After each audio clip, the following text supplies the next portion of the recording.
And we are live. Welcome back to Takes by Fans. We have a great show for you today. As always, be sure to follow me on Twitter at Takes by Fans and be a part of the conversation. And come watch live daily, noon Eastern at twitch.tv/Takes by Fans, or go to our official website, takesbyfans.com. Go to the watch tab, and whenever we are live on the website. We are live right now, folks, right now. And we are live on the website right now. So it is that easy to watch Takes by Fans on a daily basis, folks. So however you watch, just make sure you're watching for all your daily sports content. Alrighty, today is a big ol' Monday, coming off of some huge, great games yesterday. I mean, Bills, Cardinals coming down to the wire, Tua getting his third straight win as a starting rookie quarterback. What else we got? Big Ben. Oh my God, what a performance by him, absolutely shutting out the Bengals. And so other good games as well. We're gonna break them. We're gonna break down all those games today, so no worries there. But before we get into it, some stories we do need to talk about. So trades for the NBA can start right now. So it's been live for a minute. Let's refresh. Did we get anything in the minute that it's been open? I'm not seeing anything just quite yet, but we will keep an eye on that as the show progresses. And yeah, James Harden is wanting to move from the Rockets and he wants to go to Brooklyn. This is a story that is kind of a little breaking. Not a lot of people are confirming it. This is from Houston Chronicle. I think this is a newspaper. Houston Chronicle, so I don't know. They're verified. They may know they're in Houston. I'm not, so maybe they got some word. But if James Harden goes to the Brooklyn Nets, it's not going to work, bro. Kyrie Irving is great. He's a great talent. Nobody's doubting that, but he cannot play with superstars. He just can't be the number one. We saw what happened with LeBron. He was absolutely fantastic in the finals. Clutch shot over Steph Curry. We all know nobody's doubting the man's talent, but then he wanted to get away from LeBron. Who doesn't want to play with LeBron and like consistently play with the greatest of all time? Because Kyrie wants the recognition. He wants to be the number one. So now he already has to compete with Kevin Durant, who doesn't need to be the number one. I mean, he played with Golden State and he made his own impact without, getting out of hand and, saying, I want the ball, so he doesn't have to compete with Kevin Durant. But if James Harden goes there, we just saw what happened with him and Russell Westbrook. That still didn't work. So him and Kyrie both need the ball in their hands really at all times. It's not going to work. So I don't get everybody wanting to go and play with Kyrie Irving. It just doesn't work. Plus they have Steve Nash as the head coach and Kyrie's already came out and said it's basically like we have no head coach. This Nets experiment is probably not going to work as good as everybody else thinks. I mean, yes, they have the pure talent. Nobody's doubting that. Kyrie is a top 5 point guard. I get it. The talent is there. Nobody's doubting that. I'm just saying his character, kind of some of his actions, he wants to be the guy. And when you've got 3 big names, you're not going to be the guy. So if you couldn't make it work with LeBron, you're going to make it work with Kevin Durant and James Harden? I doubt it. We'll see if this even happens. I don't know. I do know that either James Harden or Russell Westbrook needs to leave Houston if they want to have a chance to win a title. But we'll see who leaves, who stays. Maybe they both leave. I don't know. So we will keep an eye on this. I don't like it. James Harden, please don't do this. Alrighty, here we go. Panthers, Christian McCaffrey is unlikely to play this week. That's not good. I thought this was just going to be kind of a 1 week kind of re-rest up and get back in there. Unfortunately, looking like more than 1 week out for Christian McCaffrey, and it's truly unfortunate. I mean, this Panthers team was pretty good without Christian McCaffrey, and then we saw what he did last week with them. 30 points, competing against the Chiefs, absolutely fantastic, but when you lose them, they didn't play great against the Bucs, and their season's already over. They have 7 losses. I think they're 3-7 at this point. So it's just truly unfortunate. This Panthers team is good. Next year, this Panthers team is going to be real good if Christian McCaffrey can stay healthy. I like what Matt Rule is doing as a coach. Teddy Bridgewater has it. So this Panthers team, just the big injury to Christian McCaffrey this season kind of really ruined them. They were still, battling and being competitive in all the games without him. So that's a huge green flag for this Panthers team moving forward. But Christian McCaffrey, once again, is probably not going to play this week. Teddy Bridgewater, he is looking, he did get taken out of the game, got hit out of the game, but he should be good to go this week. I know Adam Schefter says there is uncertainty about Teddy Bridgewater. Do I have his injury open?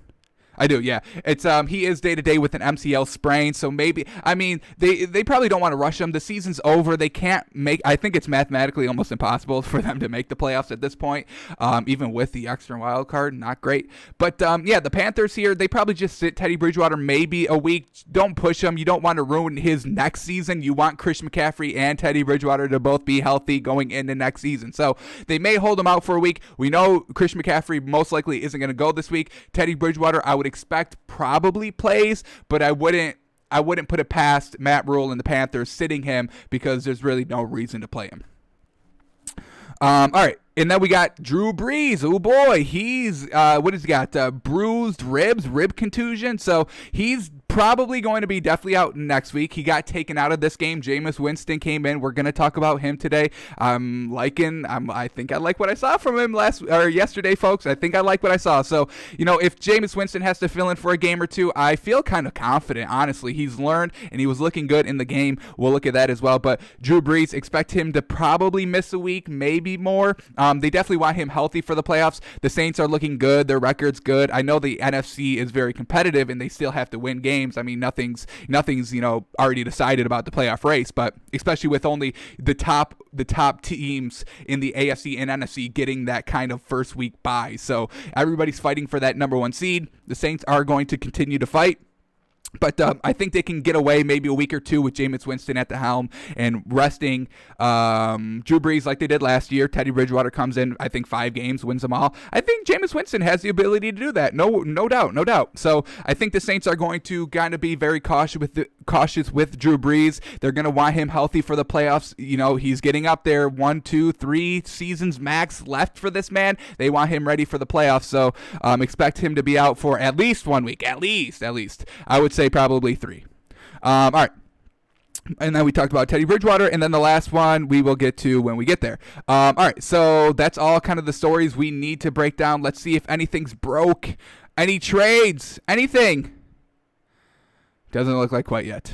Not quite yet, unfortunate. But hey, it's only 7 minutes past noon, so you never know. Alrighty, so let's start talking about the NFL games from yesterday because we had some great ones. We're going to break them all down, get a nice base level understanding so we can progress through the week. I mean, folks, we don't do this just to do it. We do it because it provides results when come Sunday, when we pick our winners, when we bet the games. I mean, we're hitting great in our picks, and I don't want to brag, but when we just opened up this Discord, like 2 weeks ago, and we already had a big winner. So let's shout out this Discord real quick. Here we go. Pick success. This winner in our Discord, look at this, $2,500, 3-teamer, Giants plus 3.5, Dolphins straight up, and Raiders -3. Now, where did he get that advice from? Well, he kind of listened to the experts, including myself, in this Discord. Look at these picks that I kind of called, and he agreed, and we all kind of agreed, and he went out and bet it. So let's look at this. Best bet of the week by yours truly. Giants +4, he went and hit that. Then in our locks, Dolphins -2, Raiders -4. So he took all of our information, what we say every week. And how do we get to these picks? We start on Mondays when we break down the entire games, folks. So we do this for a reason. It's not all just nonsense. Here's our Discord. I will leave a link in the description when I upload it to YouTube. It's also, if you're watching live now, in the chat on Twitch. But yeah, we can send out these Discord links if you want to be the next $2,500 winner. Don't you? Come on, join the Discord. We've got experts in there, baby. Come on, don't play around with us. We know what we're talking about here. Alrighty, so here we go. Let's get into Sunday's games. We'll start here with Bucks and Panthers, and I'm going to say it. Tom Brady, thank you. Finally, right? Finally, Tom Brady. Not only did he throw 3 touchdowns, but can we just jump right into his targets? Usually it's always Gronk's at the top, Mike Evans kind of at the bottom, Chris Godwin, and when he's healthy, he's kind of up there. Scotty Miller's really up there, but let's really see who he was throwing to. Chris Godwin, leading receiver for the Bucks, 92 32 yards, 6 targets, 6 receptions. Absolutely love it.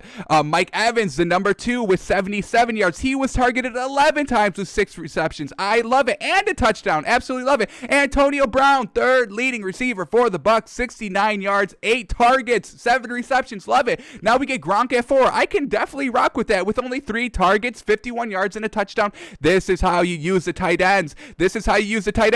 And then we get Cameron Brate as the 5th leading wide receiver with 3 targets, 3 catches, and a touchdown. So finally, Tom Brady is figuring out how to use your actual weapons. Wide receivers, you use them, from your first drive till you get in the red zone. You can still use them at any time, but only use your real tight ends in the goal line situations. No need to do 50-yard bombs to Gronk. I mean, folks, we have Antonio Brown, Chris Godwin, Mike Evans. They're all faster and maybe a little bit better at catching the ball than Gronk is. So I absolutely loved what Tom Brady did this week.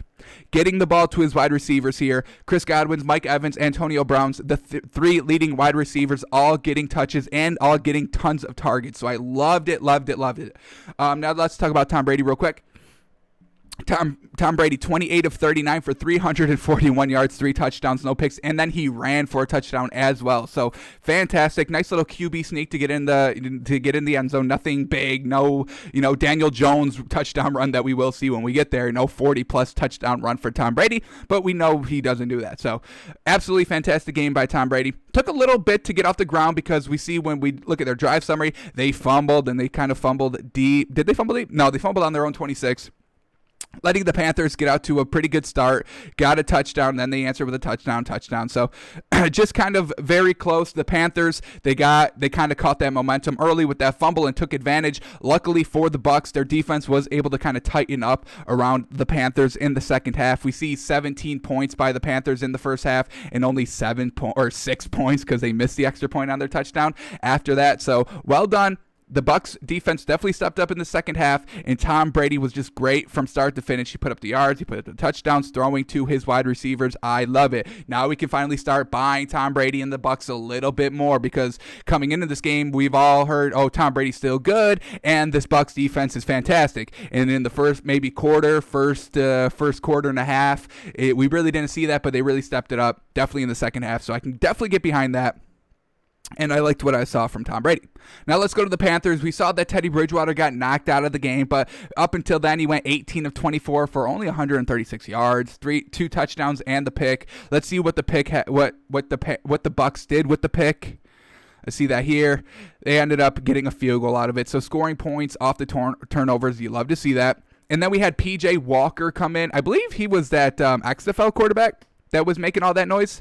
And he came out 2 of 4 for only 12 yards, no touchdowns, no picks. I mean, wasn't doing anything. This Panthers offense really just struggled, and I thought they would because, that kind of blow, you get Christian McCaffrey back, you're all good, and then he's instantly taken away from you in that same game. So I thought that the morale would be down for a little bit in this Panthers, and, if it wasn't for this early fumble that allowed them to get out to this early 7-0 lead, I don't know if the Panthers really put up any really big points because the momentum really shifted there, and then it went away very quickly after that field goal. The momentum all went away. So unfortunate for the Panthers. Christian McCaffrey's out. Teddy Bridgewater may be out, and they're 3-7. Definitely a promising, as I said at the top, definitely a promising future for the Panthers fans going forward. But this year, just the injury bug, man. Every team goes through it, and it's unfortunate. We look at Mike Davis, 7 carries for 32 yards. I mean, he's great. I mean, I'm a big fan of Mike Davis. I think he's doing his part to try and make up for that Christian McCaffrey's absence, but he's not a big, catcher out of the backfield, more of a power runner. But they didn't really stick with the running game too much. Not a lot of runs in general, just trying to pass it. But unfortunately, Teddy Bridgewater goes down late. So that's Bucs Panthers. I like what Tom Brady is doing. All right, let's move on to Texans and Browns. And, I mean, folks, not a lot of passing in this game, or not a lot of deep passing in this game because of this video right here, this storm. This storm was wild to follow. So it's funny. Browns were experiencing this at 1 o'clock right before the tip. I mean, folks, look at this rain. The wind is going crazy. It was honestly wild to watch this storm. So half-hour delay in Cleveland because of the high wind and the rains. So we saw this storm about 1 o'clock. And then where I'm at, I kind of saw it personally at like 4 o'clock, so a couple hours later. And then I saw the same storm a couple hours after I saw it live on the late game. So I was tracking this storm all day through the games and in real life. But yeah, that's why the Texans-Browns game was not very high scoring, as we see 7-10, very crazy. And 10 points, 10 total points out of these 14 out of these 17 points came in the fourth quarter because the wind and the rain were a factor the entire game. So couldn't really do anything. Let's start with the Texans here. Deshaun Watson, 20 of 30 for only 163 yards. That's insane, right? Because of how well their offense is. They're easily putting up, Deshaun Watson 200 plus yards, but the high winds and the rain, folk, the slippery ball, you can't throw it downfield. So that was what Deshaun Watson did.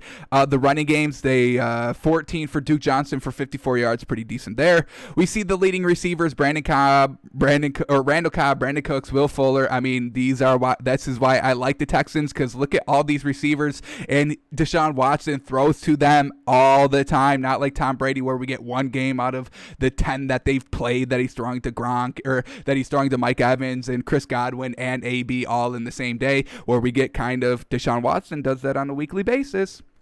All right. And then we look at the Browns here. Baker Mayfield, 12 of 20 for only 132 yards. They could not throw the ball either. Nick Chubb had a hell of a game. Same thing with Kareem Hunt. I mean, look at these yards and carries. They both had 19 carries. Nick Chubb ran for 126 yards and a touchdown, and Kareem Hunt ran for 104 yards. So the running game was truly unstoppable for the Browns, and that's what I think Kevin Stefanski wants to do with this Browns. Run the ball, and just let Baker Mayfield be that game manager, because we know when he throws it 30 plus times a game, they cannot win like that. He throws a lot of interceptions, not a lot of touchdowns in those 30 pass attempts. So I love what Kevin Stefanski did, off the bye with kind of this, wild gust and rain, delaying your game and being kind of a factor for the entire game. So I loved what he did. Just slow it down, run, and they had a hell of a day running. Absolutely. I mean, jeez, look at these numbers. Averaging 6 yards, 5 yards a carry. Wild. So loved what they did. Very close game until the end. We see the fourth quarter. The Texans were finally able to go down and score a touchdown, kind of passing a little bit. 15-yard pass, 4-yard pass, 29-yard pass, 1 yard. Oh, and this pass, I think, was off his back foot, almost getting sacked. I mean, kind of a miraculous play. Let's watch it real quick. Deshaun Watson trying to escape the pressure and just kind of flings it up, and it just finds its way kind of in that open zone. So just maybe a little bit of luck. Maybe this was a third down, I believe. No, 2nd and 9. So just well done. No, yeah, 3rd and 6 right there. So yeah, well done by Deshaun Watson, keeping the drive alive and finally getting the touchdown that they really worked literally all game for. I mean, they finally scored with 5 minutes left in the game. So better late than never. But the Texans just couldn't get it done. They don't have the running power that the Browns had, and the Browns had great running power that kind of sustained them a little bit consistently throughout the game. But yeah, with that wind and rain, couldn't get anything great from the quarterbacks, and the Browns win it 10-7. All right, here we go. Lions in Washington, and Alex Smith. Oh man, they let this man open it up. 55 passing attempts for that man. He went 38 of 55 for 390 yards. That man was slinging it all over the field. You love to see it. Unfortunately, just came up a little short. He tied it in the fourth quarter. I mean, they were down big. I mean, folks, look at this. They were getting blown out. 24-3. They were down 24-3, and then they slowly start to come back. Touchdown there. Narrow it down to 24-10. Another touchdown, 24-17, going into the fourth quarter. And look at this man go. Another touchdown. This man went and scored 3 straight touchdowns coming out of half. Love that from Alex Smith, the competitor, the gamer in him. Getting blown out the first half, makes those adjustments, and comes out firing in the second half. And that's what we know about the Lions. They blow leads in the second half. They're always good in the first quarter, kind of midway second quarter. They're still kind of good as well. But after halftime, they fall flat, and we have to start looking at halftime adjustments. Who makes those? The head coach. We see Ron Rivera getting his team good to go, while Matt Patricia does not get his team ready to go after halftime. So yeah, well done there. But then, I mean, they just the Lions, they had the ball last. They had 16 seconds left, benefited from a little bit of a penalty here, 9-yard pass, 10-yard pass, and they have to settle for a 59-yard field goal, and it's good. Well done, Matt Prater. We know a lot of field goal kickers have missed that kick this season already, but 59, the man, he's like, I'm a kicker. This is what I do. I'm automatic from anything inside 60. Once we start getting to 60, it's a little iffy, but hey, it's 59 yards. I'm automatic from there. So well done by the Lions. Getting a win at home, desperate win at home for them, and what better way to do that than a game-winning field goal as time expires. So we talked about Alex Smith, 55 passes because they got down big. You have to throw the ball when you're down multiple scores with not that much time or many quarters left to go in the game. Terry McLaurin, absolutely fantastic job. He was kind of key on some of those touchdown drives late in the second half of this game. So well done by Terry McLaurin. He's really putting on, and I think he's really earned his way to like a number one receiver spot if he stays with Washington or if he wants to leave next year. I think he's kind of a number one receiver now. He's working his way in. He's working his way up, I should say, to that number one position. So well done to him. 9 targets, 7 catches for 95 yards. He didn't have a touchdown, unfortunate. But Alex Smith didn't throw any touchdowns. They all were rushing touchdowns. We get Antonio Gibson here, 13 carries for only 45 yards, but 2 touchdowns. Alex Smith getting them down to the goal line and just punching it in, simple running from, 1-2 yard line.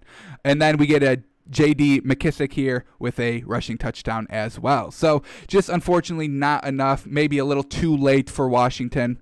Let's look at the Lions now. We get Matthew Stafford, 24 of 33 for 276 yards, 3 touchdowns, no picks. Folks, this is a classic Matthew Stafford game. I mean, this man can ball. He can put up the touchdowns without those interceptions. It's just the defense and the coaching isn't as good as Matthew Stafford is. Unfortunate. DeAndre Swift also had a fantastic game. Look at this, 16 carries for 81 yards, 5 yards a carry. And then Adrian Peterson, he only got 4 carries, but he made the most of it, 21 yards, 5 yards a carry. But DeAndre Swift, he also caught 5 receptions for 68 yards. So this man was getting it done. He was kind of like Alvin Kamara this game, and he was kind of one of the key reasons why this Lions team was able to kind of get out to that big lead. He was just having a great game from the get-go. So well done, DeAndre Swift. Finally, rookie running back trying to get into his own here. Lions going heavy with DeAndre Swift this week and not so much with Adrian Peterson. So that is a good sign. Adrian Peterson, he was kind of just brought in late last second, and he was from Washington. So that's funny that they faced finally. But Adrian Peterson comes in.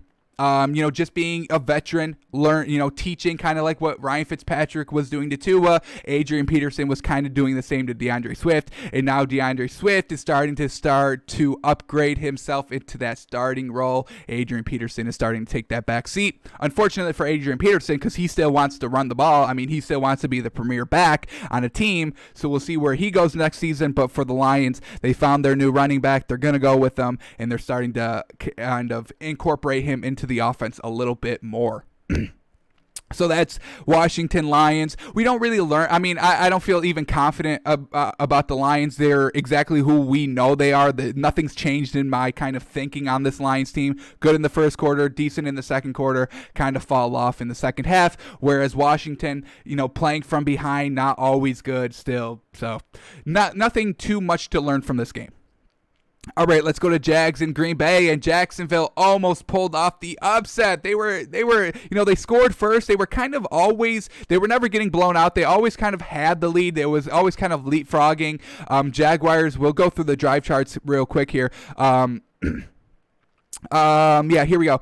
Jacksonville, 7 plays on the first drive for 3 points, and then the Packers go and score a touchdown. So now it's 7-3 Packers, and then they score, and then the Jacksonville Jaguars return a punt to the house. So now it's 10-7, and then Aaron Rodgers answers 14-10, and then they go and score a field goal right before halftime, 17-10, and then Jacksonville out of halftime. Look at this, 3 plays, big play down the field, they capitalize on a Packers fumble. So not great by the Packers, and they take advantage and tie up the game at 17.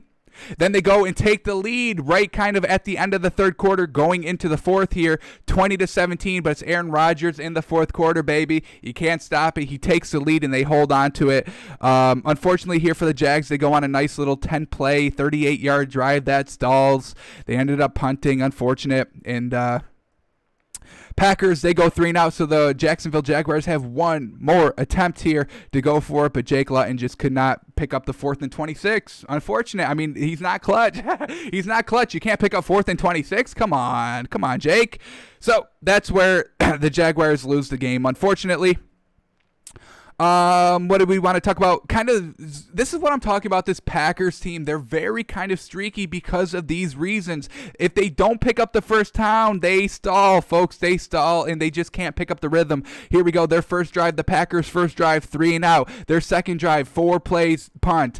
Their next drive, 3-and-out. And then they finally were able to get something going, but it was off of a big pass. Here we go, 78 yards. This drive almost stalled as well. They were looking at 3rd and 3. Finally pick up that first down, and then they decide to hit the quick shot here, and this is an absolutely bomb by Aaron Rodgers. I mean, he's throwing it from the 15 all the way down to the 40. I mean, folks, the arm by Aaron Rodgers is absolutely amazing. So, I mean, this is how they're scoring big shot plays, nothing really sustainable, because Aaron Rodgers gets frustrated fast. He wants to go out there and sling it, and when they don't pick up that first down, they struggle heavily. We see that in all their losses, and we see it here in a close win, and they couldn't get it going really in the first quarter. They were almost stalling. That's why the Jaguars were able to kind of capitalize and get out to a nice early lead. Just a lot of 3-and-outs here by Green Bay, 3 plays, 6-play field goal because they cashed in on the interception, so short field. They're turning the ball over in the second half. Packers fumble here. Turnover on downs. What is this? Here we go, 4th and 3 at Jacksonville's 33. We see this time and time again. They don't settle for the field goal. They want to go for it on 4th and 10 on their own 40-yard line. We see this time and time again because Aaron Rodgers, maybe a little arrogance. I don't know what it is, but this is the Packers team. If they don't pick up that first down, they struggle for the rest of the game, folks. It's true. We see it. You can go and watch or look at kind of just a drive summary in any of their games. The blowout wins, they're able to kind of get going right from the rip. The losses, they struggle in that second quarter. The close win here, they struggle in the first quarter to pick up the first downs.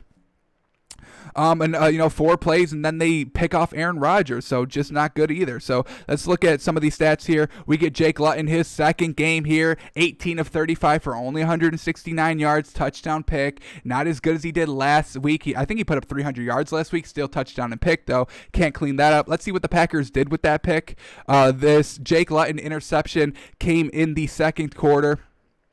Kind of right before half. I mean, crucial mistake here, giving the Packers a nice short field. Packers start on Jacksonville's 26-yard line with 1:28. I mean, it's a miracle that Aaron Rodgers couldn't cash in for the touchdown. You only have to go 26 yards with 1:30 right before. I mean, that's classic kind of Aaron Rodgers, prime time there, scoring before half. Did they get the ball?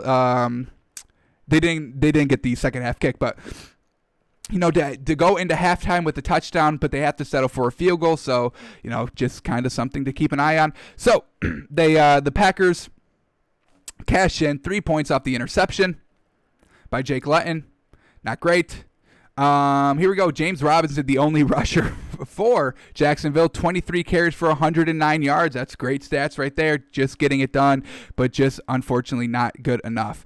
Let's go to the Packers here. Aaron Rodgers, 24 of 34, 325 yards, 2 touchdowns, and a pick, though. Dang it, Aaron. We just saw one of the touchdowns, a 78-yard bomb down the field. I mean, well-deserved. I mean, the man aired it out. That's all arm strength. I love to see it. Let's look at his interception because he did throw an interception. Let's see how this one turned out. And once again, the Jags cash in for a field goal. So, you can kind of cancel out both those interceptions. Both these teams scored 3 points out of it. And maybe even the Aaron Rodgers' interception was kind of, at the worst timing in the third quarter, giving the Jacksonville finally a lead. They were tied at 17 when he threw the interception, and Jacksonville takes advantage going up 20-17 off that interception. All right, let's look at their rushers now. The Green Bay Packers rushers, Aaron Jones, 13 carries for 46 yards. Very well done. Jamal Williams, 8 carries for 30 yards. Once again, very well done. And let's look at these receivers. Oh, my God. Marquise Valdez-Scantling, 149 yards, most of it coming off of that deep bomb. Devontae Adams, 66 yards, 1 touchdown. Very well done. So Aaron Rodgers getting the ball to his receivers down the field, just not kind of consistently. He only threw 2 touchdowns, only put up 24 points. I mean, this was kind of a letdown game if you're a Packers fan or if you're Aaron Rodgers. I mean, they were favored by 13.5 points, folks. 13.5. So, little bit of a letdown in that case, but they still win the game. Aaron Rodgers was able to kind of pull out a win in the fourth quarter, so clutch time, good. The Packers, they haven't been able to do that. Whenever games get close, they kind of just fall apart, kind of, after halftime. So this was actually kind of a promising win. Yes, they were huge favorites coming into this game, but they faced some adversity, and they overcame it and won the game in the fourth quarter. That's great. This is what the Packers needed to do, because in all their wins, it's just blowouts right from the rip. Aaron Rodgers gets hot. His first 2 drives, they put up 14 points. They're up 14-0. There's no adversity to be had in that game. And then in their 2 losses against the Bucs and the Vikings, they couldn't overcome the adversity. I mean, they were just kind of step in step with the Vikings. And Aaron Rodgers kind of got a little bored and couldn't pick up the fourth down attempts, 4th and 10s, multiple. And then in the Bucs, they couldn't overcome the adversity of Aaron Rodgers throwing the pick 6 and then another pick on the next drive. So they finally faced some adversity here, and that's a great sign. You want your team to be facing adversity, folks. You want close wins. You don't want blowout wins, and then you get into the playoffs where everything is real close and tight, and then you don't have any of that experience. Green Bay got some of that experience, so I do think this is I'm going to say this is a big win. Big win for the Packers. Alrighty, moving on, and Giants and Eagles, and this was my best bet of the week, folks. Giants plus 3. It started at Giants plus 3.5. It kept climbing. I think it ended at Giants plus 4.5, which is absolutely insane. To give the Giants any points at home when they're clearly the better team, in my opinion, was just kind of wild. So we beat Vegas on that, and we loved it. All right, let's talk about this game. I mean, look at this, folks. Look at this. Look at what Jason Garrett is doing to Daniel Jones. He's making him look like an MVP candidate, folks. Look at this. Their first 2 drives, touchdowns, folks. First 2 drives, touchdowns. You don't see a lot of teams doing that in the league, and the Giants just did it here this week. Absolutely fantastic. They were bringing out all the stops. Let's bring up Daniel Jones had a big run, folks. Big run. Not sure where it comes in. I thought it was on one of these first 2 touchdown drives. It was for a touchdown. Do we get it in the fourth quarter? When the heck did it happen? Interesting. Wayne Gallman to the right. Gallman. Here it is. Yeah, it's right here on the opening drive. So, yeah, right here. Oh, right here. Yeah, Daniel Jones. Look at this. I mean, is Jason Garrett a genius or what? He had Daniel Jones playing like Patrick Mahomes this week. Folks, look at this run. The read option. I mean, this man, he's got some speed, folks. He just ran 35 yards. The read option, the blocking was absolutely incredible. The sheer speed. I mean, folks, look how tight he has to get into here. Yes, these are good blocks right here, but he has to squeeze through that quick hole, and he just outruns everybody else. This man's got some wheels, and Jason Garrett knows what this man can do and what this man cannot do, and he's just calling perfect game plans for it, and I love it. I mean, folks, 2 straight touchdowns on your first 2 possessions. That's great play calling. Also great execution. I mean, Daniel Jones has to go and make the play, so let's start talking about his stats here. 21 of 28 for 244 yards. I love it. He didn't throw any touchdowns, but he didn't throw any interceptions either, so great. Just kind of a game manager, and we can get behind that. We see plenty of game managers in the league, folks, so Daniel Jones can be one. And look at this, 9 carries for 64 yards. They kind of ran the read option a couple times throughout the game, but this was the one big one that had success, 34 yards for the touchdown. The other ones, just a couple of yards here and there. Wayne Gallman, absolutely, decent game as well.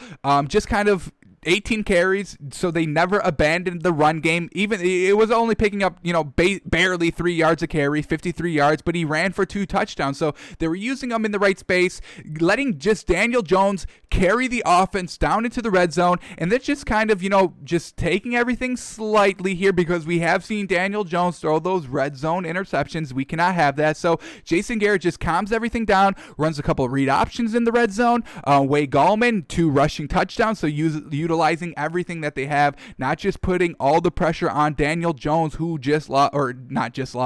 lost his star running back week 1. So very well done by the Giants here to pick it up. And I mean, folks, what have we talked about with Carson Wentz? The man is not good. This Eagles team is not good. Carson Wentz goes 21 of 37 for 208 yards, no touchdowns. He didn't throw any interceptions, so I guess I give him that. He did fumble twice. He didn't lose any of them, but still not being able to take care of the ball. Sloppy play by Carson Wentz. We see it, folks. We see it every single week, and this week was no different. Plus, they only put up 17 points. That's not good offense. It's just not. Miles Sanders, Bart Scott, probably the only good things, the only good silver linings on this Eagles team. Miles Sanders, 15 carries for 85 yards, and Boston Scott, 3 carries for 63 yards in the touchdown. And folks, this game was getting out of hand, but who comes to the rescue again? A Philadelphia Eagles running back. Look at this, folks. The Eagles are just getting blown out. They can't do anything offensively. 5 plays, they punt. 9 plays, they punt. 3 plays, 3 and out. They only scored a field goal in the first half, but then we see it time and time again, a huge rushing play. This one goes for 56, but just jump starts the offense, makes it a little bit more competitive. But we see this time and time again. We saw it multiple times. Just a big explosive run sets up the Eagles offense, and then they start to come back after that. But before those big runs, Carson Wentz can't do anything. The whole offense can't do anything. This run right here kept them in the game for a little bit. Fortunately for the Giants, the Eagles couldn't do anything after that. They do score a touchdown, but after that touchdown, they go scoreless for the rest of the game. But that big run there jump-started the offense, but this Giants defense shut it right back down. So props up to the Giants defense for not letting that run jump-start the offense that we've seen happen time and time again. I mean, you can go back to any game and you watch this Philadelphia offense. They can't do anything. A big run for a touchdown changes the entire game. So Carson Wentz couldn't do anything after that run, unfortunately. All right, I think that's is that it for this game? Well done. Giants scoring in the fourth quarter. They had to settle for field goals, but Daniel Jones in the fourth quarter hasn't always been pretty. A lot of interceptions, non-clutchness, but here he goes. Leads some good drives here. 6 plays, 24 yards. They were able to score a touchdown off or a field goal off of that. 6 plays, 38 yards, still getting you into field goal range to make it a 10-point game here in the fourth quarter. So decently done by Daniel Jones in the fourth quarter. That's the one knock that I have on him. He's just not clutch. He didn't have to be clutch this game, which is great because I'm not sure I would have trusted him against this Eagles team to be clutch in the fourth quarter, but he didn't need to be. Just the game manager throughout the entire game. I mean, they were scoring at every quarter, folks. 7 points first quarter, 7 points second quarter, 7 points third quarter, 6 points fourth quarter. So getting it done in every quarter. I can get behind that. Alrighty, here we go. Steelers and Bengals. And man, this Bengals team is not good, folks. Unfortunate. We see them kind of be competitive in some games, but in these games that kind of matter, division games, they get absolutely destroyed. We saw it with the Ravens. They got absolutely blown out. They only put up 3 points, and they face the Steelers here, and once again, just get absolutely blown out. They couldn't do anything. The offense wasn't looking good at any point in this game. The Steelers defense was shutting down Joe Burrow for the entire game, and this was definitely a game I was wrong about. I thought the Bengals would we were getting +7 with the Bengals. I thought they would kind of be a little competitive. It was a division game, but this is kind of the Bengals' true colors. They can't do anything offensively. Yes, Joe Burrow looks decent, but everything else is just not good. From the defense to the weapons to the coaching staff, they're rookies, so can't put too much blame on them. Let's start here with Joe Burrow, 21 of 40, barely 50% passing, folks. That's not good. 213 yards, 1 touchdown. He didn't throw any picks, and he didn't have a fumble, so well done. Not turning the ball over, but that couldn't have been said for Alex Erickson, who fumbled and lost it, and T. Tee Higgins, who also fumbled and lost it. So let's see what the Steelers defense did with those turnovers, because that's what we love. The first fumble, they had to punt? No, Big Ben, come on. And then the second fumble came...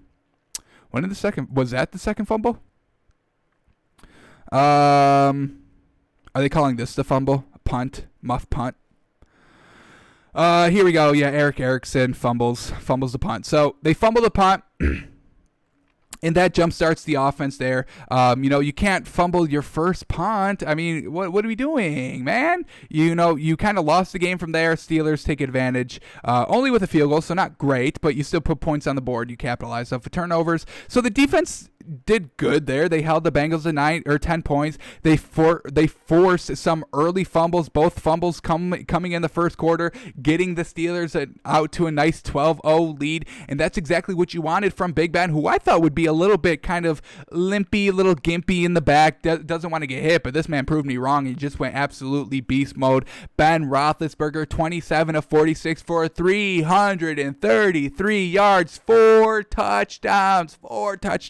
Big Ben was looking vintage Big Ben in this game, and I loved to see it. I'm glad he didn't have to kind of, he came off that kind of injury last week, and he was looking absolutely fantastic. Let's look at these receivers, folks. Deontay Johnson, 6 receptions for 116 yards and a touchdown. Juju Smith-Schuster, 9 receptions, 77 yards for a touchdown. Chase Claypool, 4 receptions for 56 yards and 2 touchdowns. Eric Ebron, absolutely fantastic. Great safety blanket for Big Ben.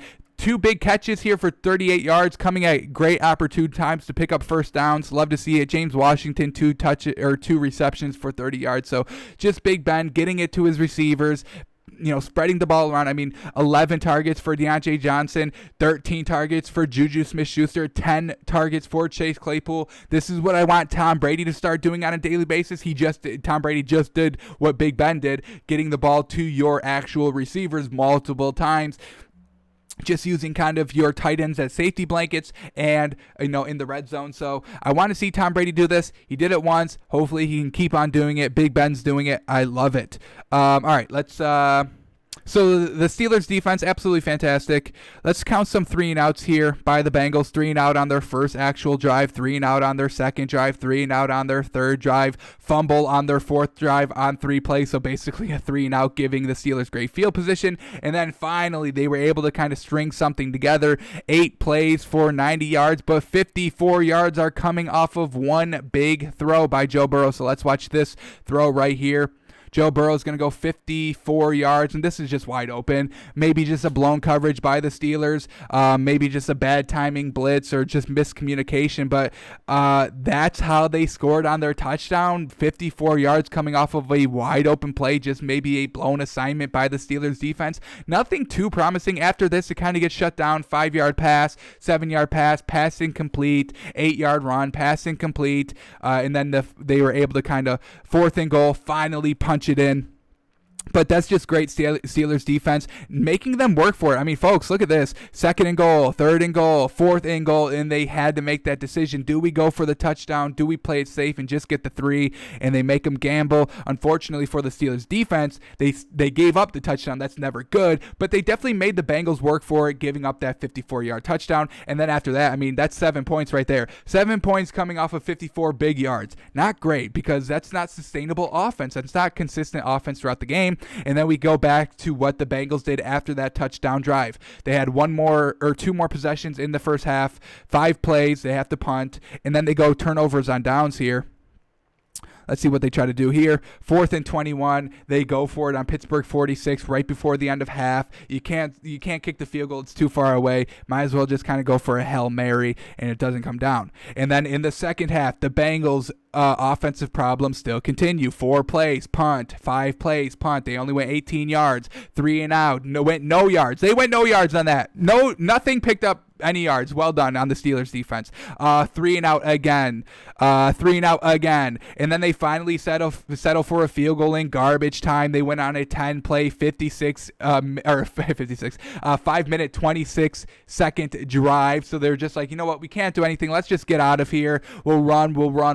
down. We can't throw it, obviously. We're getting shut down. So they were finally able to get a field goal in the fourth quarter. But, I mean, this Steelers defense was absolutely fantastic, not allowing Cincinnati to do anything, not even allowing them to be competitive. Steelers got out to a 12-0 run. 12-7 was the closest this game has been. And then the Steelers just run away with it there because Big Ben is an actual good quarterback who throws touchdowns on, a lot of passes, 46 attempts and 4 touchdowns coming out of it with no turnovers. I mean, absolutely. I mean, this man is playing. I mean, Big Ben should be the MVP. Can we start talking about that? I mean, I'm off of Russell Wilson for MVP. It's truly unfortunate.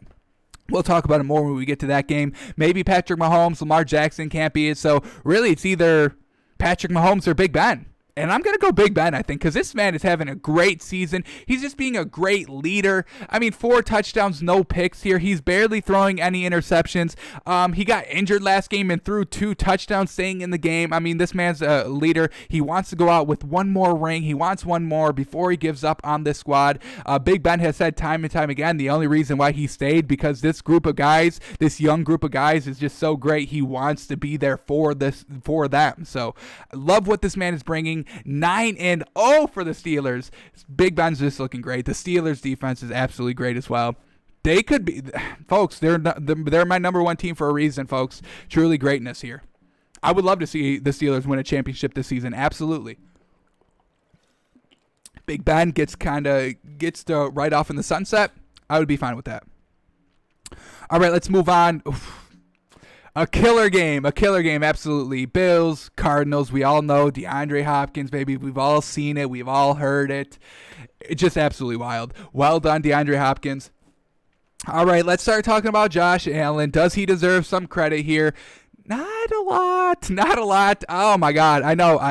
Bills fans hate me. I don't want to slander Josh Allen. It's just like, can we not let kind of our team blind what we're seeing here? I mean, folks, what do I say about trick plays? It means you don't trust your quarterback. We saw Sean McDermott call kind of the same game that he called this game in the playoff game last season for the Bills against the Texans where, Josh Allen didn't throw any touchdowns and just kind of, he caught a touchdown. I think he ran for a touchdown, but he caught a touchdown in this game. A little bit of trickery here.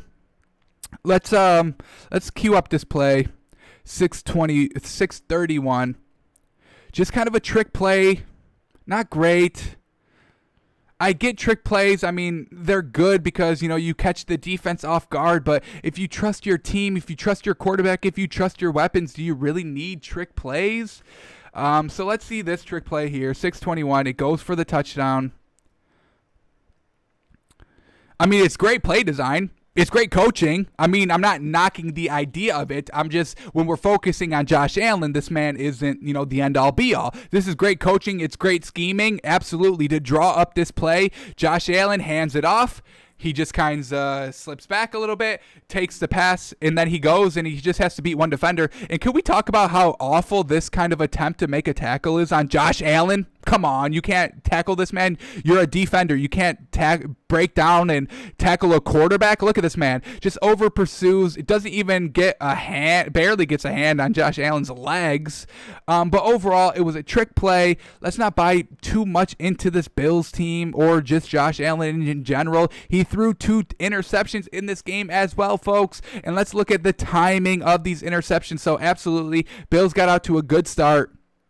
The Cardinals offense couldn't do anything. The Bills defense were just making the Cardinals settle for field goals. And I mean, look at these drives, folks. The first field goal, 5-minute drive, having to settle for a field goal. That's great. Buffalo defense bending but not breaking. Cardinals go on another 5-minute drive, having to settle for a field goal. Then they go on a 4-minute, 21-second drive. 16 plays, 72 yards, 4 minutes and 21 seconds, and the Bills defense makes the Cardinals settle for a field goal. That's absolutely great defense. I'll give them that. And then we start getting into the second half. That's when the Cardinals start putting up the touchdowns, and that's where Josh Allen starts to turn the ball over. So let's start here. The first is this the first one? Yeah, the first interception coming in the third quarter when they were up 23-19, and the Cardinals take advantage of that interception and score a touchdown. Not good. And what do the Bills do after that interception touchdown? Well, let's see. 6 plays, 5 yards, they have to punt. Little bailed out by a penalty there. Luckily, Kyler Murray, he threw an interception as well, but this one was not kind of like a Josh Allen interception. This was just Larry Fitzgerald, diving for the ball, just couldn't really control it, and it just took a very weird bounce out of his hands. Not good, not good. So, this wasn't on Kyler Murray. He only threw one interception, but it was just kind of a weird circumstance interception. Let's watch it. Let's watch it here because it's not a Josh Allen interception. And plus, the Bills punted off the Cardinals' interception, so they couldn't even get any points out of it. Come on, Buffalo.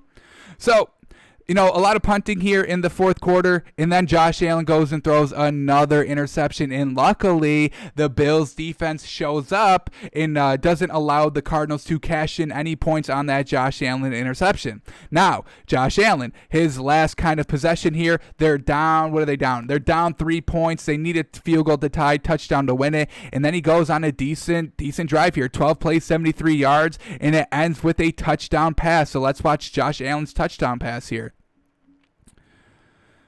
Here he is, down 3 with 39 seconds left. This would have been clutch, folks, truly. A great ball, breaking ball outside, low and away where only the receiver can get it. I'm not knocking Josh Allen as a bad quarterback. It's just we know he turns the ball over. He turns the ball over in not great times. And we saw here, this could have been a game-winning touchdown pass. Unfortunately, the Bills' defense pulled to Josh Allen, just not being clutch, unfortunately. So we see Josh Allen throw the potential game-winning touchdown there with only 30 seconds left, looking good. But we all saw it. We all saw it. Let's watch it one more time here. Kyler Murray just doing an absolutely great job. DeAndre Hopkins doing a marvelous job for catching this ball. Kyler Murray escapes the pocket. It's 3-on-1 coverage. This is triple coverage, and it's somehow DeAndre Hopkins comes down with the ball. Unfortunate for the Bills, they lose it. So, this was just, good defense by the Bills in the first half, good play by Josh Allen in the first half, but then in the second half, everything crumbled. Josh Allen was starting to turn the ball over. The Bills defense couldn't stop Kyler Murray. The Cardinals were scoring touchdowns in the second half. Two touchdowns in the second, two touchdowns in the second half. So, no, 3. 3 touchdowns in the second half. I was right. So the defense was breaking in the second half. Josh Allen was turning the ball over. Just not a good recipe for a win there.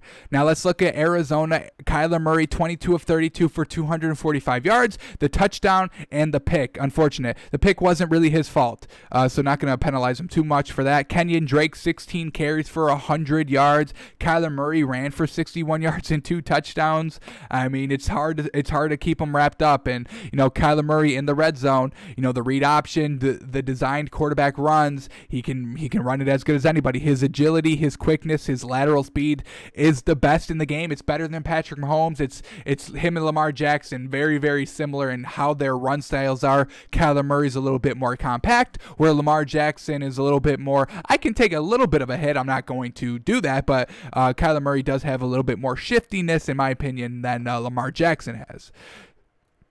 And then we see DeAndre Hopkins here, 127 yards in that miracle touchdown. Absolutely fantastic. Let's go back to the Buffalo here. Josh Allen ran it 38 yards 7 times. He didn't fumble. Very good. At least I don't think he did. Nope, he didn't. So very good. But other than that, the running game was non-existent. Devin Singletary, 4 carries for only 15 yards. They kind of abandoned the running game. Zach Moss, 7 carries for only 20 yards. So only 11 runs with non-quarterbacks, actual running backs. They were just kind of trusting Josh Allen this entire game.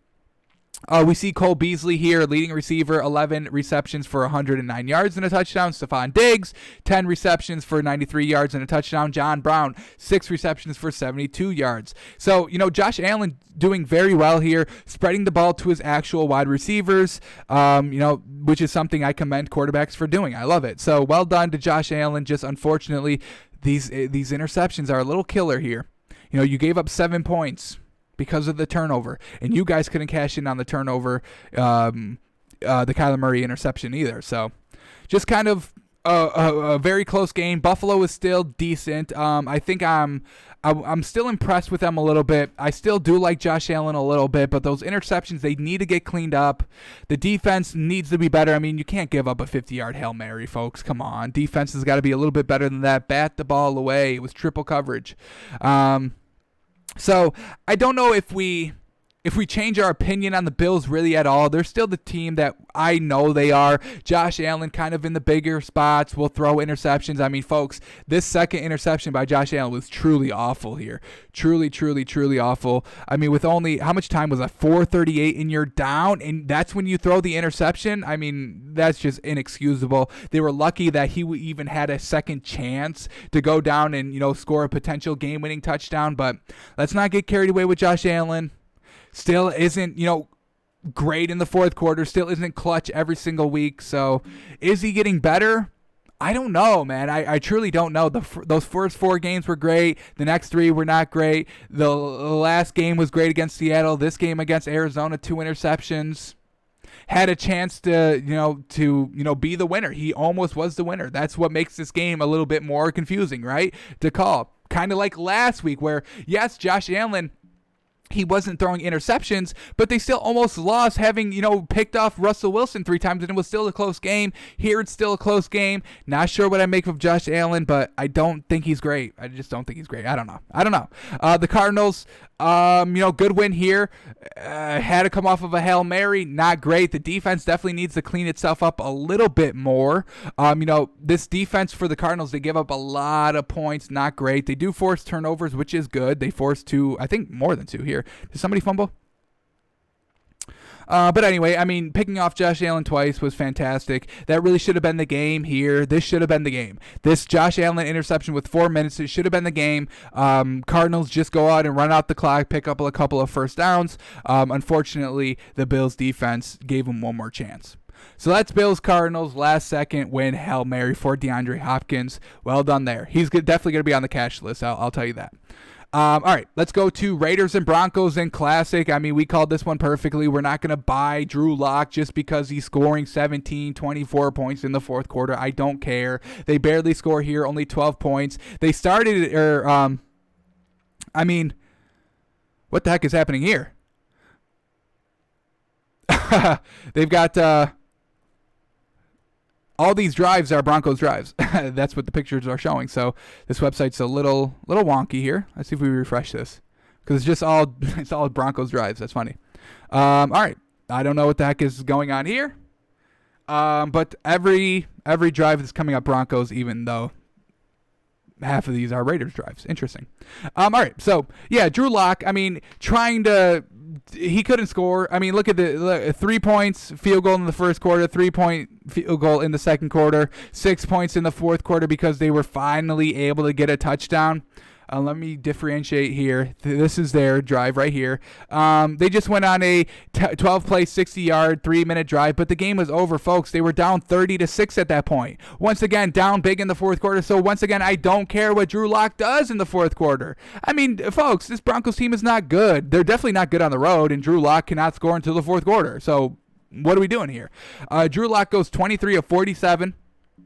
Like not even 50% awful. 257 yards, I'll give him that. That's all right. I'll give him that. 1 touchdown, 4 interceptions. 4 interceptions. Drew Lock, what the heck are we doing? You can't afford interceptions. You have to be flawless just to get to the fourth quarter to have a chance to win. When you're already down 20, that's when you come alive the fourth quarter. So he's just giving himself away. He's not even being competitive. 4 interceptions is totally inexcusable by any quarterback. You're not winning with 4 interceptions.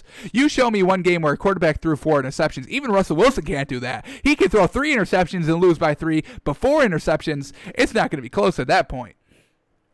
And Drew Lock definitely isn't even near Russell Wilson. Near him. Let's see if we can pick out some of these interceptions. This looks like one here. Interception here, first quarter. Looks like Raiders couldn't do anything with it. Not great. Is this his interception? Let's see here. Yes, this is his interception in his end of half. So once again, Raiders couldn't do anything with it. So he's getting bailed out. He's like, he's not having to pay. His actions don't have any consequences at this point. So he's still letting it go. All right. His next interception comes. Is this him? Yes, his next interception comes, and the Raiders only settle for a field goal. Not great. Once again, 3 turnovers, only 3 points this far. Not great. And then this interception comes basically when the game's already over. He's just throwing it down the field. And then, it's the end of the game. So Raiders couldn't do anything with those interceptions. So Drew Lock is going to feel confident going into next week. He's like, hey, I threw 4 interceptions and they didn't score, so I'm still doing good, right? No, that's not how it works. But that may be how Drew Lock is processing the information, so he doesn't have to accept to himself that he's not good. All right, but that's really it. I mean, Broncos just pathetic offense. We know this. Derek Carr in this Raiders offense took a little bit to get going. I'm not going to lie. I mean, we're looking at 10-6 going into halftime, and then they finally started to open it up in the third quarter a little bit, able to put up 10 points, so well done there, and that's when the game was over. Game was already over going into the fourth quarter, looking at 23-6, 30-6, and then the game's over. So let's look at Derek Carr. Not a great day. 16 of 25 for only 154 yards. No touchdowns, no interceptions. But it was Josh Jacobs on the ground, baby, and Devontae Booker getting it done by committee on the run. Josh Jacobs, 21 carries for 112 yards and 2 touchdowns. And then Devontae Booker, 16 carries for 81 yards and 2 touchdowns. So the running game for the Steelers was on point. They didn't need Derek Carr to do anything. That's good. This Raiders offense winning multiple ways. Josh Jacobs is a huge piece of this Raiders offense. Derek Carr only threw 154 yards. So, we're not going to get a huge receiving core here. Darren Waller, tight end, was the leading receiver. I don't really want to see that. Henry Ruggs the third here, 31 yards. Hunter Renfrow, 30 yards as well. So decent distribution here by the Raiders, but they had the game plan and they're like run. They ran, and they won. All right, let's move on to Seahawks and Rams. And folks, Russell Wilson can't be MVP. He just can't. I mean, you're losing all these games because you are throwing all these interceptions. I mean, I think he has 8 interceptions just in their losses. Russell Wilson, please clean it up a little bit. And then he threw no touchdowns this game. Come on, you just came off of a bad game where you threw, I think, 2. Was it 3? 2? 2 interceptions, maybe 3 against Buffalo, and then you throw 2 again. You haven't learned your lesson, and it was still a close game. You were the single-handedly reason why y'all lost the game. Oh, man, I was so big on the Seahawks. They were my number 1 team for a little bit, but now we have to drop them off hard. Russell Wilson, you have to clean up the mistakes, truly. Everything else was great. So we'll start here. Russell Wilson, 22 of 37, 248 yards, no touchdowns, 2 picks. He also rushed 8 times for 60 yards. Tyler Lockett here, 66 yards, but DK Metcalf got locked up all game. I do have the tweet here that do break down the stats. Here it is. Jalen Ramsey matched up one-on-one with DK Metcalf in Week 10. 30 routes, 4 targets, 2 catches for DK Metcalf. Did he get locked up or just did Russell Wilson just not get him the ball? Maybe a little of both. But yeah, Russell Wilson, man, super disappointing here. Multiple interceptions. You had a chance to win. The Rams only put up 23. The Rams didn't do anything extraordinary. Let's look at the Rams offense now because they played kind of how they play every week. Not great, not bad. They're always in that from 17 to 25 point category, and they landed right in the middle here at 23 off of a bye at home. So Jared Goff goes 27 of 37 for 302 yards, no touchdowns, no picks. So he wasn't, making those mistakes like he did, before the bye week. He did fumble once, which is not good. And let's see if yeah, see, look at this. Jared Goff fumbles here, right? And then Russell Wilson goes and throws an interception. You can't even capitalize on that. And that would have been great. You could have tied up the game at that point. You were down 17-10. You just got a fumble. If you go and score a touchdown, you tie the game. It's a totally different game. But Russell Wilson, turnover machine, couldn't get it done offensively. And, we have to start looking at this Rams defense like it's true contenders. Aaron Donald up front, Jalen Ramsey in the back, just locked up DK Metcalf, picked off Russell Wilson twice, did not allow Russell Wilson to throw a touchdown. I mean, that's unheard of. That's truly unheard of. So we have to start respecting this Rams defense a little bit more than we have been. The offense is showed us nothing different. This is the offense that we know of. Cam Akers, 10 carries for 38 yards. Darrell Henderson didn't have a good game. 7 carries for only 28 yards. He did score a touchdown, so I will give him that. Malcolm Brown, 6 carries for 33 yards. Let's start looking at these receivers now that Jared Goff was getting the ball to. Josh Reynolds here, leading receiver for 8 receptions for 94 yards. Cooper Kupp, 5 receptions, 50 yards. Robert Woods, 5 receptions, 33 yards. So, I mean, this offense didn't do anything different, as I say. I mean, this Rams offense, I can't always buy it. Just the points are never there. The games are always close. Even with the defense picking off Russell Wilson twice, it was still a 1-possession game. So can't buy this Rams offense too much. I mean, these what did they do? What did they do off the turnovers? Did they do anything? The first interception, they go 6 plays, 21 yards, and a punt. The second interception, they did get a fumble too. Who fumbled this? This is the center exchange. Yeah, Russell Wilson, he fumbled because it was a bad snap and he couldn't get a hold of the ball. And once again, the Rams offense doesn't capitalize, and then the interception, the Rams offense doesn't capitalize. So 3 straight turnovers, and the Rams get nothing out of it. That's not good. That's not good offense, and that's not good Seattle offense for turning the ball over. So both these teams' offenses were not good last night. Not great. I'm totally selling all my Seattle stock, unfortunately. Russell Wilson has to get this cleaned up somewhere.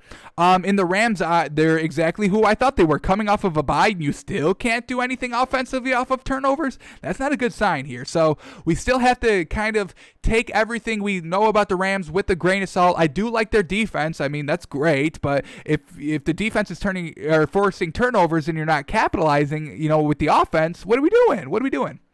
So, unfortunately, we have to sell all of our Seattle stock, most of it. I might keep a share or two, but for, maybe a top 10, are they going to be off of the top 10? We'll see, folks. Alrighty, Saints 49ers, and the 49ers made this one a pretty close game in the beginning. You know why? Because they slowed down the tempo, kept Drew Brees off the field. So here we go. Let's start with their drive summaries, then we'll get into the stats here. But 49ers, their first opening drive, 13 plays, 7 minutes for a touchdown. That's fantastic. You swung all momentum in your favor, sucked the air out of the stadium, and then what happens with the Saints? 3 and out. So that's even better. And then they get a turnover because the 49ers, they go 3 and out, but they muff the punt. The Saints muff the punt, and then now the 49ers capitalize and go up 10-0 with a field goal. The Saints offense was still struggling kind of early second quarter, but they were able to squeak out a field goal. And a touchdown because the 49ers, they muffed the punt. So we got a couple of muff punters here. And the 49ers answer with a touchdown. Saints answer with a touchdown. 49ers answer with the field goal. And now we're tied up here, just close to halftime. But Drew Brees gets one more crack at it. He goes 57 yards for the touchdown in only 35 seconds, going up 7 at halftime. And that was the game because we knew there were so many injuries coming in with the 49ers offense. We knew that they weren't going to be able to do anything else offensively in this game. We get Nick Mullins, 24 of 38, 247 yards, 1 touchdown, 2 interceptions. Those interceptions all coming in the second half, and then he ends up getting benched. So not great. Not great there. Let's look at who else we got. I mean, this offense with the 49ers, we're learning nothing. Yeah, Brandon Ayuk, 7 receptions for 75 yards, 1 touchdown. Jordan Reed, 5 receptions for 62 yards. But this 49ers offense isn't good. Besides that first drive, nothing was hitting. Nothing was going right offensively for the 49ers. Let's start talking about the Saints now because Drew Brees did go down here. But when he was throwing the ball, 8 of 13 for 76 yards, a touchdown, no picks. Love it. And then he ends up going down, I think, late third quarter. Was he still in on this? No. Was he in here? No. He didn't come out of halftime. He finished halftime, and then he didn't come out of halftime.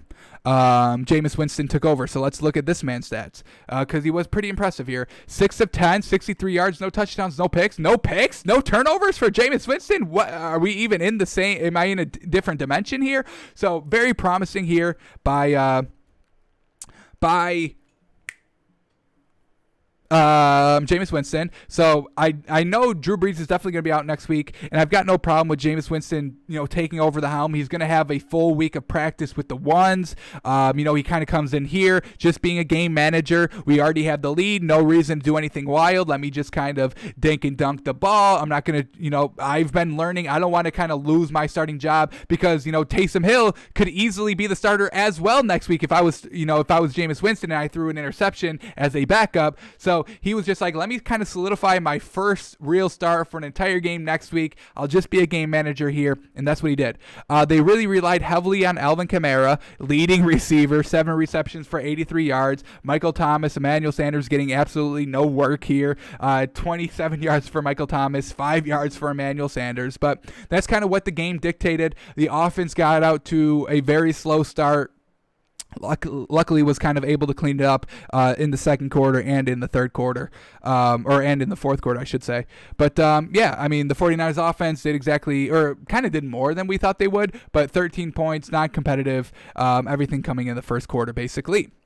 So let's move on. I think it's really going to be promising that Jameis Winston, I don't think they're going to take too much of a step back. Jameis Winston, we could get some good value with the Saints next week when we look at the lines and everything, because I think I'm going to trust Jameis Winston this week.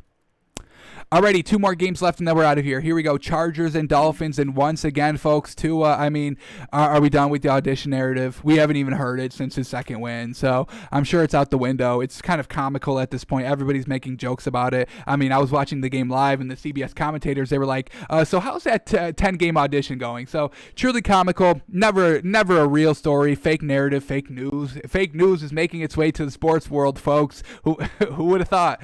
So here we go. Let's start breaking down the Dolphins, because this game was kind of actually closer on the score than it was actually in the games, because the Chargers really couldn't do anything offensively all game. So here we go.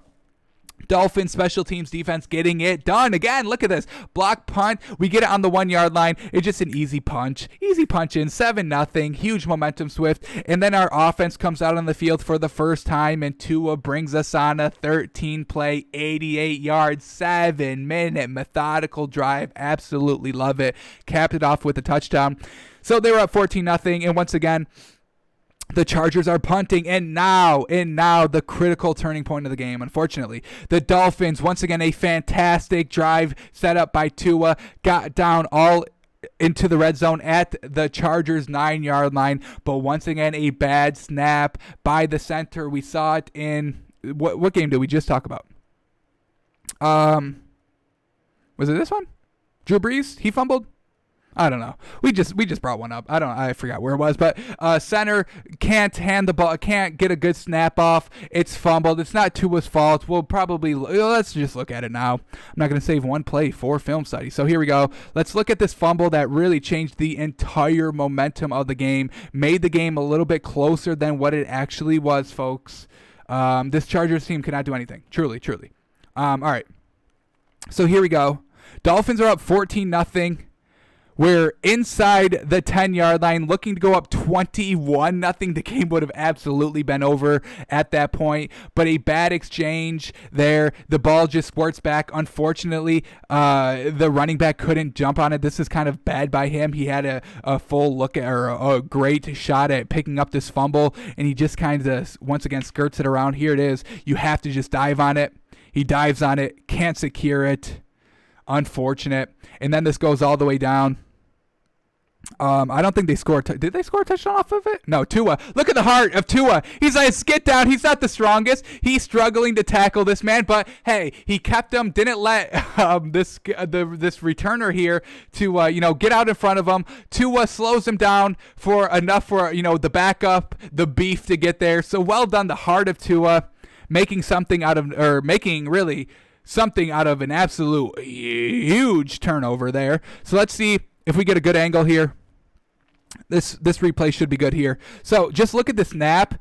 it's not even into his bottom hand. The center never got it up, so we can't put this one on Tua. This was all the center, unfortunately, and then it just gets skirt out of there. So that's really the turning point of the game. The Chargers went down and scored a touchdown off of that. Our offense kind of stuttered a little bit. We have to punt. We were able to just get a field goal after right before halftime.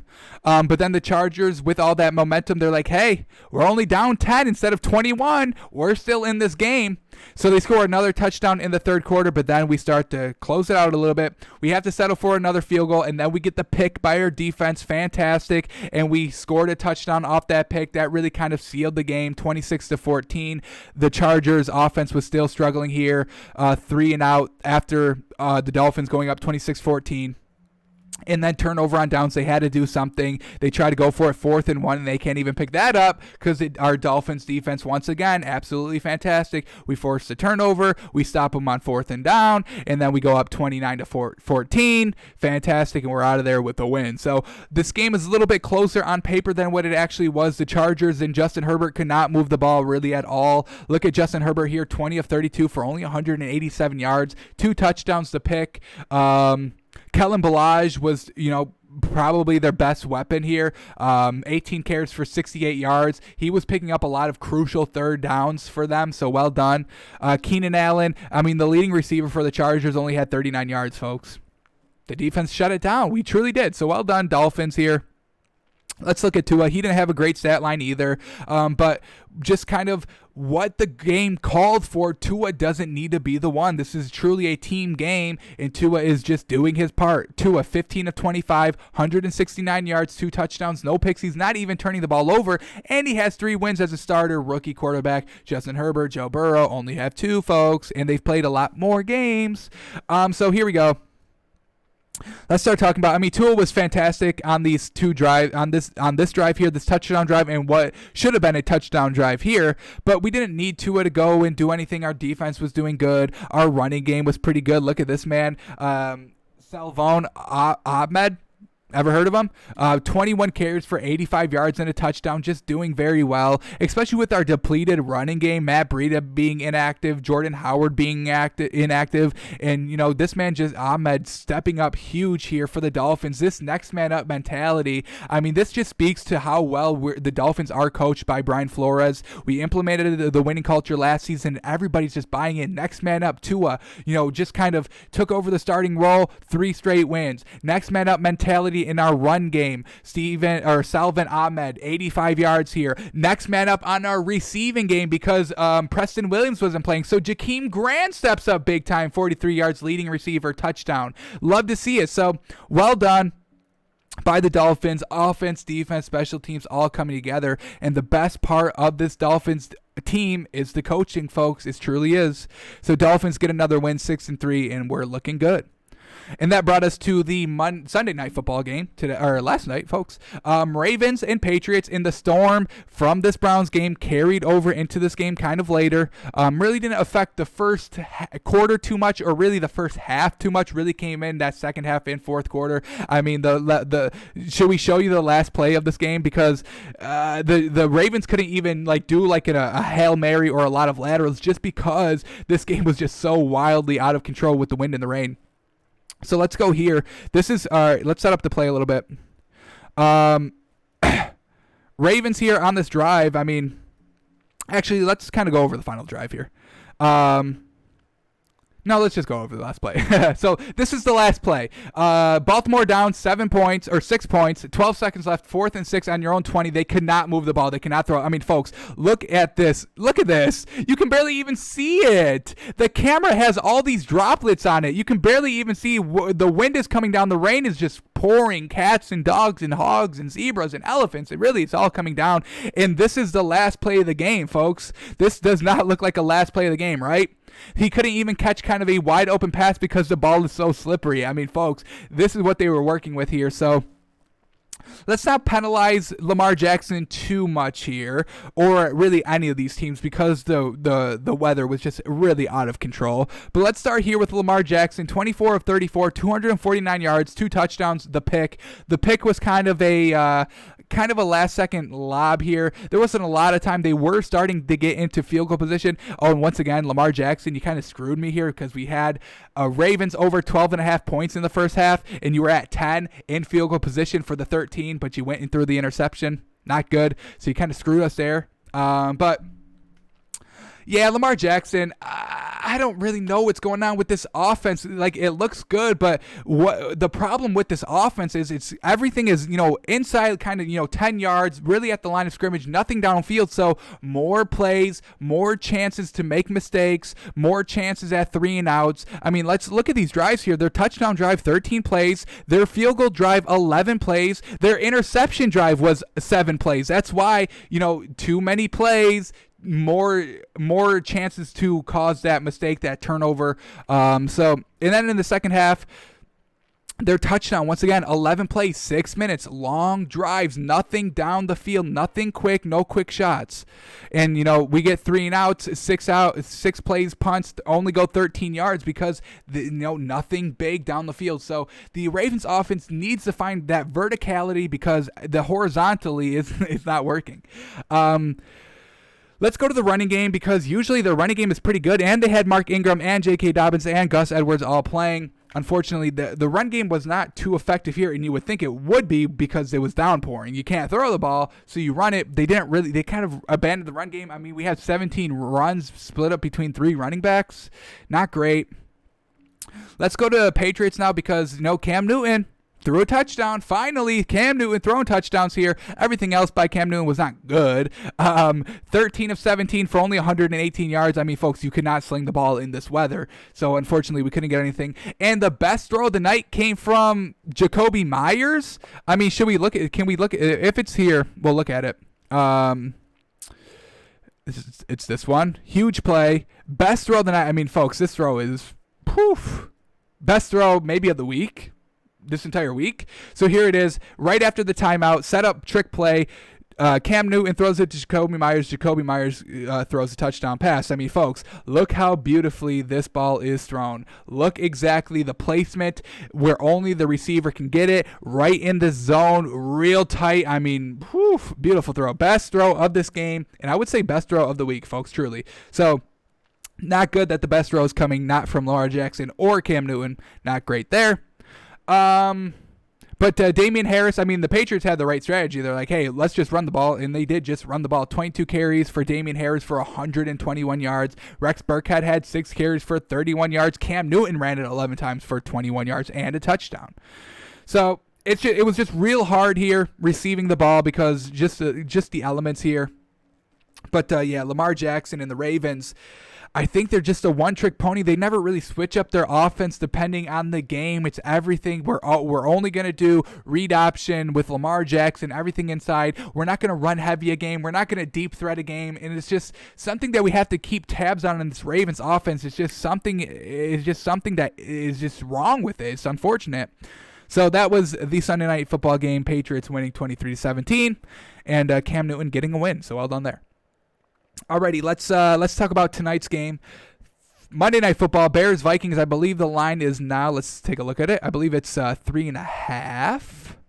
3.5. It has climbed a little bit. Started at 3, now 3.5. And I think I like the Bears here, folks. I mean, this Vikings team, they cannot pass the ball. How long is Dalvin Cook going to be able to sustain these 200-yard games for? Now he's on the road. This Bears defense is very good. Nick Foles has to have a breakout game at some point, I'm assuming. Monday Night Football has the chance to do it. They're at home. This Bears defense keeps the game close, and I'm getting 3.5 for the home team. I mean, folks, this is like the Giants. This is highway robbery in Vegas. Bears plus 3.5 all day and tomorrow, and, you take the vacation. So hopefully, join the Discord. We may have another $2,500 winner just on Monday night's game alone. I mean, Bears plus 3.5 is truly the move this week, or tonight. Bears plus 3.5, it's guaranteed. Folks, it's guaranteed. It's endorsed here. Folks, we know what we're talking about here. We're professionals. We have a Discord. People are winning money. Why don't you do the same? Bears plus 3.5, guaranteed lock. I love it. All right, let's go back to Twitter, see if any trades have broken. We've been here for an hour and 20, so hopefully we get something good. All right, well, we get OKC now has 17 first-round picks until 2027. Holy cow, so they must have made a trade. Oh my God. OKC has traded Chris Paul to Phoenix. Holy cow. Unfortunate. He has to go play with Devin Booker. Hopefully, I want Chris Paul to win a ring, man. Hopefully that's good. What else do we got? Is it just the Chris Paul trade? Is that the only thing going on so far? Looks to be it. All right. OKC is just building for the future. I'm hoping Chris Paul and Devin Booker work. I think it could work. We'll see. I mean, we saw what Chris Paul did with the kind of no superstar in OKC last season. Devin Booker, we saw what he did last season. Those two together could be dangerous, hopefully. Hopefully they can both keep up what they did last season into this season. But it looks like just this Chris Paul trade so far. So we'll keep an eye on everything else. We'll come at you tomorrow. We'll have more information, obviously. So far, just Chris Paul. All right. So good start to it, I guess. That's a big name, big profile name. Alrighty, so we'll be back tomorrow, Tuesday. We'll do our cash and trash list. We'll update our power rankings. We'll bring you any trades. We'll break down Monday Night Football. We'll be cashing that ticket of Bears +3, hopefully. We'll be back tomorrow. Thanks for coming out. Thanks for watching. Follow me on Twitter at TakesByFans. I'm going to be posting the link of our Discord probably in the YouTube video that I'm going to upload today, right after the show. It's in the chat right now, so if you're watching, and then just follow me on social media. I can tweet out the links as well. So thanks for coming out, thanks for watching, and we will see you tomorrow. Noonie.